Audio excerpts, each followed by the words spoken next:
हम मीनू झा गोर लगै छी समस्त मिथिलावासी के। उपस्थित छी चौड़चन दिन जे चंद्रमा के दर्शन कयल जाइ छनि ताहि कालक मंत्र लऽ के।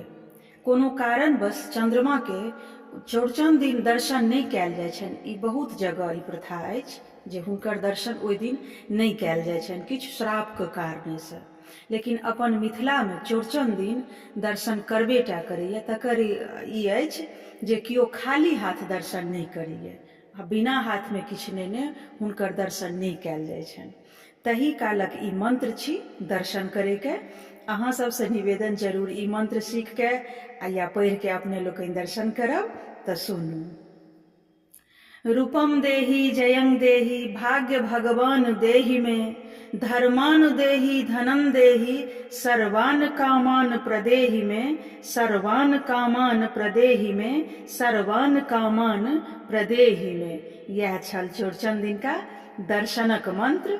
धन्यवाद। जय मिथिला, जय मैथिली।